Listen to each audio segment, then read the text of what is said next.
My 10-year-old son sent 5 kids to the hospital, and everyone is proud of him. The call came during my lunch break, the school nurse's voice tight with something between panic and awe. "Mr. Holloway, you need to come immediately. 5 children have been transported to county medical, and your son is involved." I dropped my sandwich and ran for my truck, my hands shaking so badly I could barely get the key in the ignition. 5 kids.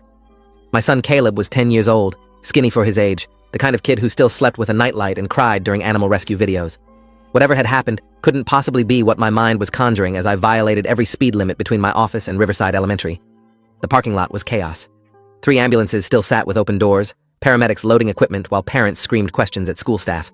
I spotted Principal Vega standing near the entrance with 2 police officers, his face pale and drawn. When he saw me approaching, something flickered across his expression that I couldn't identify.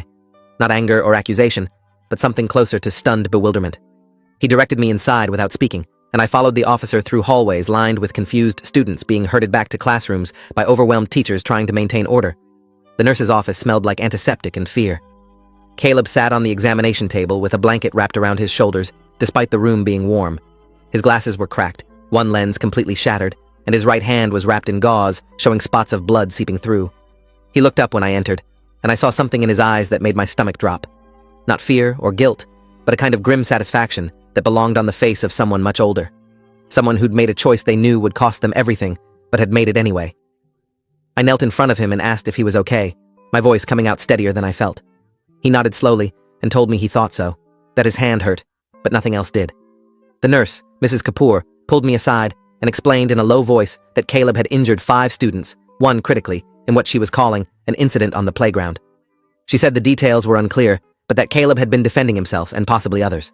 The words sounded rehearsed, like she'd been coached on what to say and what to leave out. She glanced at Caleb with an expression I'd never seen on a school nurse's face before, something between respect and concern. Principal Vega entered with Officer Reyes and a woman in plain clothes who introduced herself as Detective Amara Foster. She had the kind face of someone who'd spent years working with children, but her eyes were sharp as she took in the scene. She asked if we could speak privately, and I looked at Caleb, who nodded and said I should hear what happened. The detective led us to the principal's conference room where a laptop sat open showing security footage from multiple angles. She warned me the content was disturbing before pressing play. The footage showed the playground during afternoon recess. I spotted Caleb immediately, sitting alone on a bench reading a book like he usually did. He'd always been solitary, preferring books to sports, observation to participation. Then 5 older boys approached him, and I recognized the one in front. Dominic Archer, 12 years old, held back twice, the kind of kid whose parents hired lawyers before the school could even call them about behavioral issues. I'd seen him bullying smaller kids before and reported it, only to be told by Vega that Dominic came from a prominent family who donated generously to the school. The boys surrounded Caleb, and even without audio I could see them taunting him. Dominic grabbed Caleb's book and threw it toward the fence. When Caleb stood to retrieve it, Dominic shoved him back down. The other boys laughed, forming a tighter circle. I gripped the conference table edge as I watched my son try to leave 3 times, each attempt blocked by the group. Then Dominic pulled something from his pocket, and Detective Foster paused the video to zoom in. It was a lighter.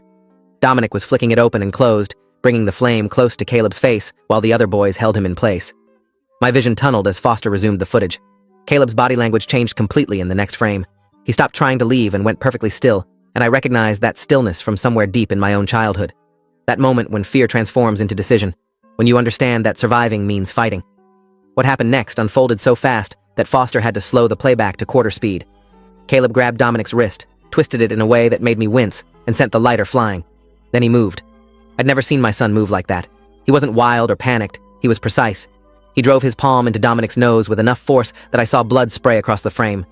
When the second boy grabbed him from behind, Caleb dropped his weight and threw him over his shoulder into a third kid. They both went down hard.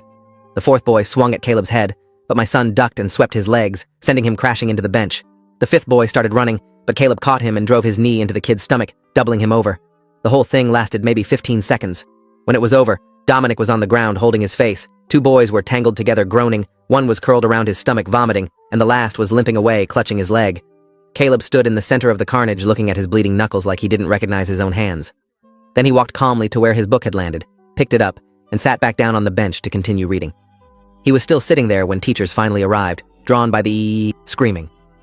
Detective Foster stopped the footage and asked me directly if I'd taught Caleb to fight. I said no, that I didn't know where he'd learned those moves, that I'd never seen him display any kind of violence before.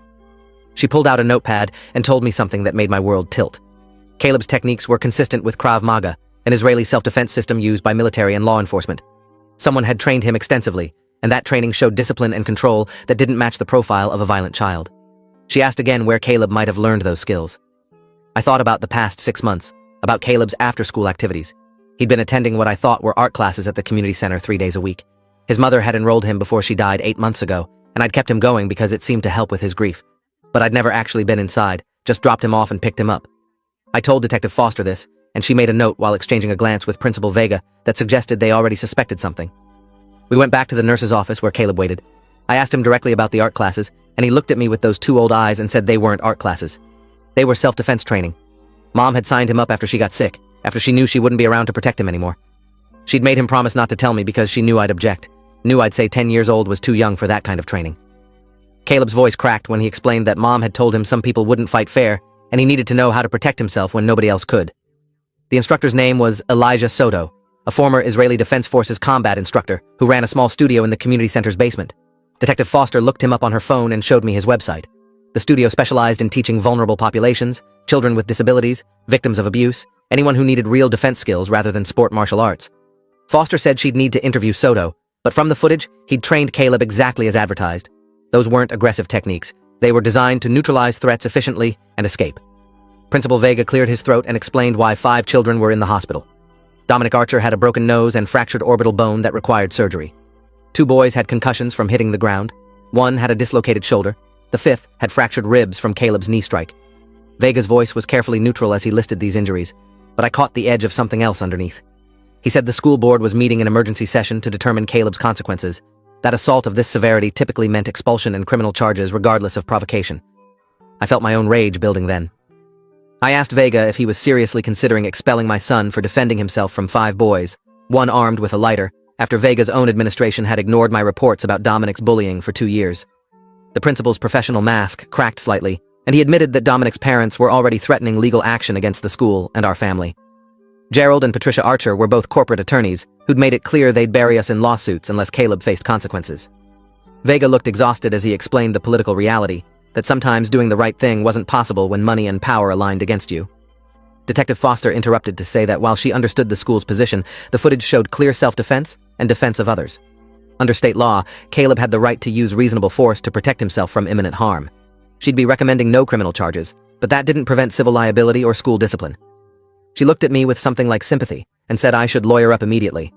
The Archers had resources and connections, and they'd use both to make an example of my son. Over the next 3 days, the situation metastasized beyond anything I'd imagined. The Archers hired Donald Kessler, the most aggressive litigation attorney in the county, known for destroying opponents through sheer financial attrition. He filed a $1 million lawsuit against us, alleging assault, battery, and intentional infliction of emotional distress. He filed complaints with Child Protective Services claiming I'd trained Caleb as a weapon. He got a restraining order keeping Caleb away from Dominic, which effectively banned my son from school since they were in the same grade. The legal paperwork arrived faster than I could read it, each filing more devastating than the last. I used my savings to retain Angela Kwan, a defense attorney recommended by Foster. Angela was young but fierce, the daughter of Korean immigrants who'd built her practice defending underdogs against corporate bullies. She reviewed the footage and told me we had a strong case, but strong didn't mean easy. The Archers would drag this out for years if necessary, bleeding us financially while isolating Caleb socially. She said our best hope was getting public opinion on our side before the narrative became fixed. I asked how we did that, and she pulled out her phone to show me what was already happening online. Someone had leaked the security footage. The video had gone viral, shared across social media platforms with competing narratives. Some people called Caleb a trained fighter who'd used excessive force against children. Others praised him for standing up to bullies when adults failed to protect him. The comment sections were war zones, with strangers arguing about appropriate self-defense, school safety, and parental responsibility. News outlets picked up the story, running headlines that ranged from "Trained fighter hospitalizes 5 in playground attack" to "Boy defends himself after school ignores bullying." The local news showed up at our house within hours.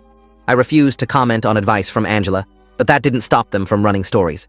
They interviewed Dominic's parents on their manicured lawn, Patricia Archer crying about her son's broken face, while Gerald spoke in measured tones about violent children and parental negligence.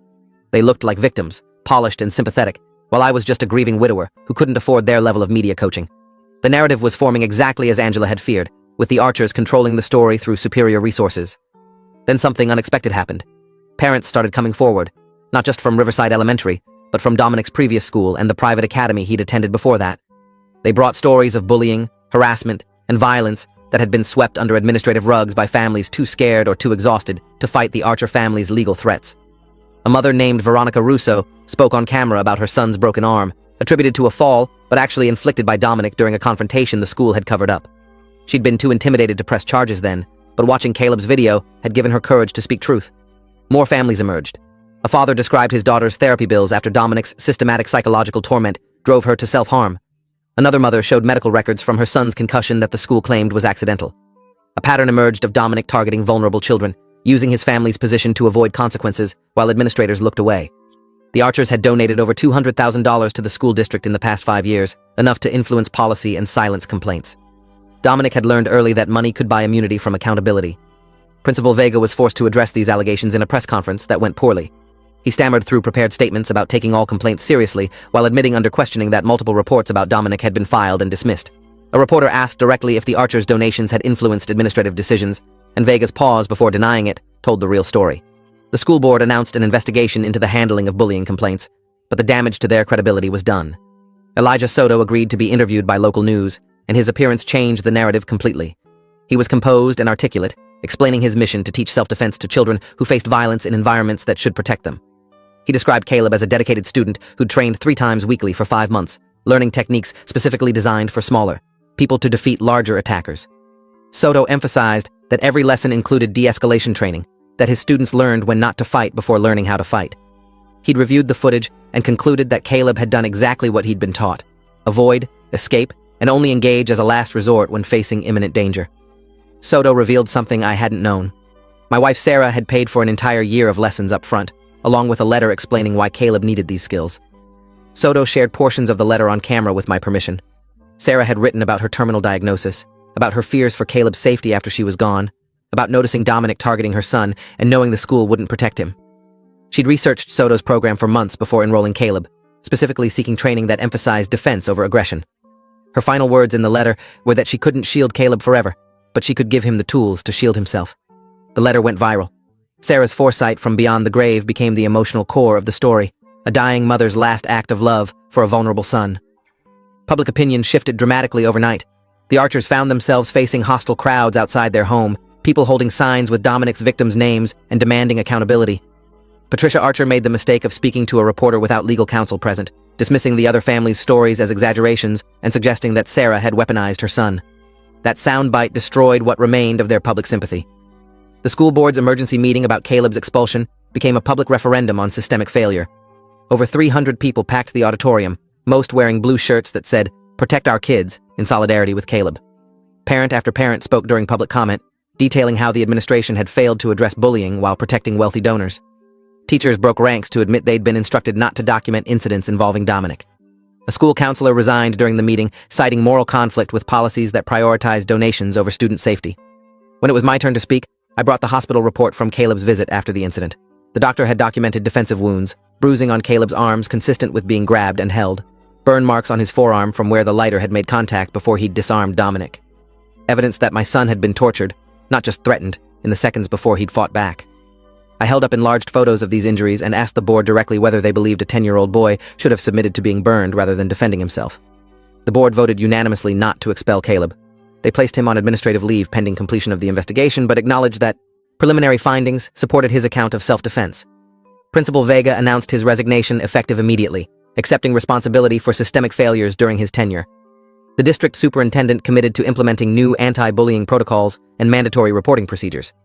It felt like victory, until Angela pulled me aside and explained that the civil lawsuit was still active and the Archers weren't backing down. Donald Kessler proceeded with discovery as aggressively as Angela had predicted. He demanded every record related to Caleb's training, his school history, my parenting decisions, even Sarah's medical files from her final months. He deposed Elijah Soto for 8 hours, trying to prove that teaching self-defense to children constituted training them as weapons. He hired expert witnesses who would testify that Caleb's response was disproportionate to the threat, that a trained fighter had a responsibility to use less force. Kessler's strategy was transparent: bury us in process until the financial burden forced settlement. Angela countered by filing our own lawsuit against the Archer family and the school district. We alleged that Dominic's pattern of assault, enabled by administrative negligence, had created a hostile environment that violated Caleb's civil rights. We sought damages for emotional distress, medical expenses, and the cost of private tutoring since Caleb couldn't attend school. Most importantly, We demanded a full accounting of the Archers' donations and any correspondence suggesting quid pro quo arrangements with school administrators. Angela said we might not win, but we'd make the discovery process expensive for both defendants. The depositions were brutal. Patricia Archer cried throughout hers, portraying herself as a devoted mother blindsided by accusations against her son. Gerald Archer was cold and calculated, admitting nothing while suggesting everything was the result of jealousy from less successful families. Dominic's deposition lasted only an hour before his attorneys ended it. The kid showed no remorse, describing the playground incident as mutual combat and claiming Caleb had attacked him unprovoked. His lies were confident and well-rehearsed, the performance of someone who'd never faced real consequences. Caleb's deposition was harder to watch than I'd expected. Kessler tried every tactic to break him, suggesting his mother had taught him to solve problems with violence, insinuating that I'd encouraged the fight, asking repeatedly whether he'd enjoyed hurting those boys. Caleb answered each question in a monotone, his affect completely flat, until Kessler made the mistake of calling Sarah's decision to enroll him in self-defense classes, reckless parenting.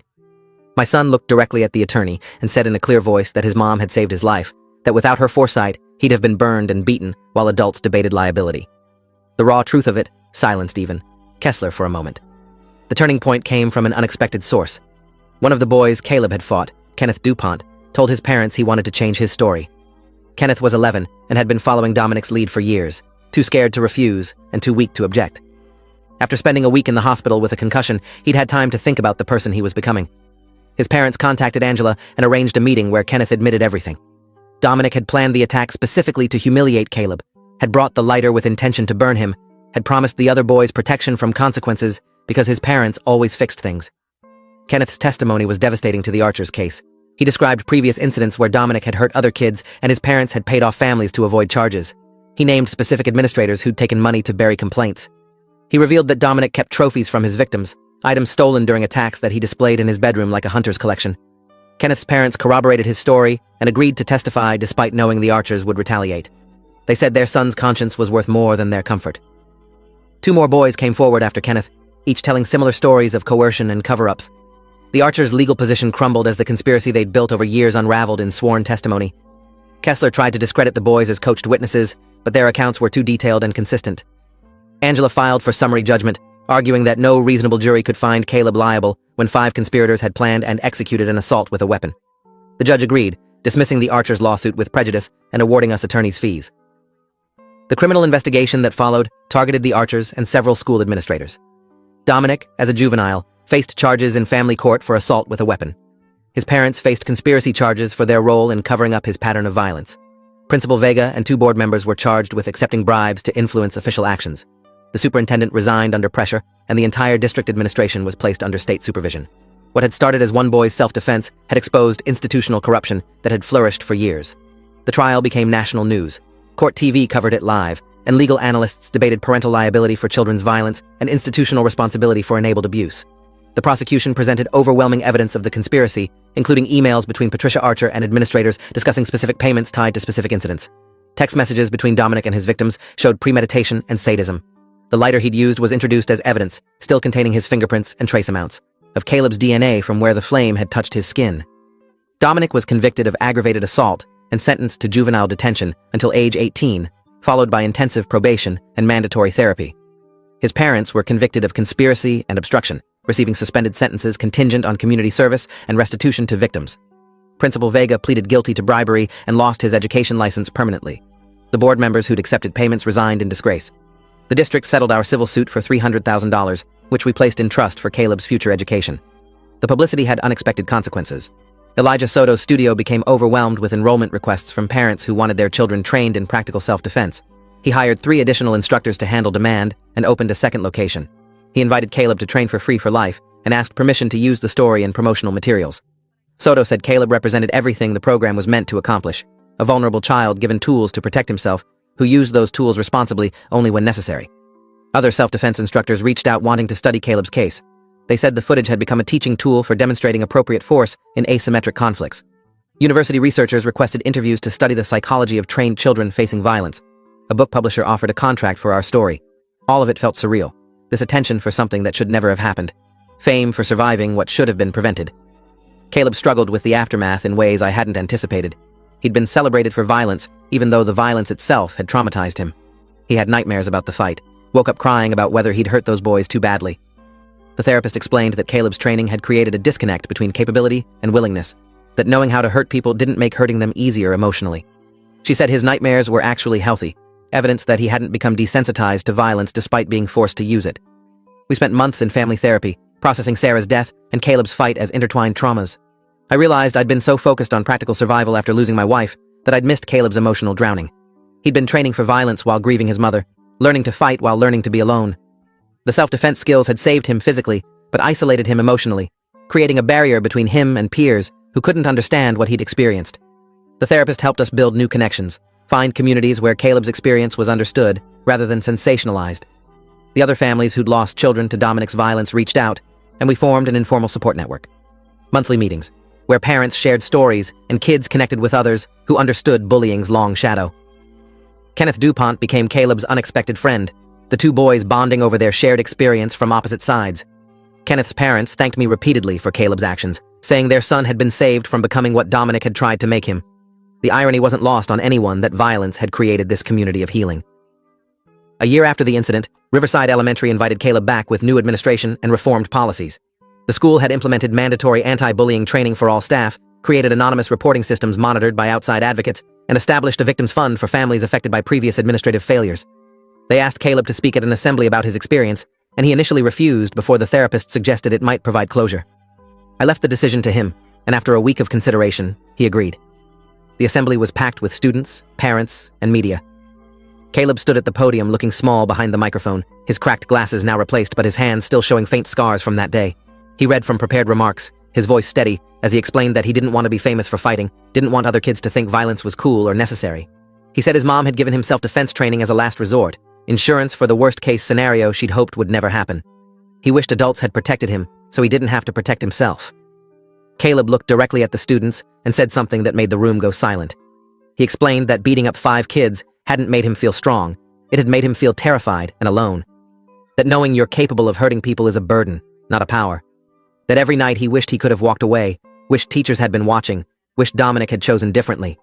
He said the scars on his hands would fade, but the memory of what he'd done wouldn't, and he'd carry that weight his whole life, even though everyone told him he'd been right to fight. The assembly ended with a standing ovation that felt wrong to me.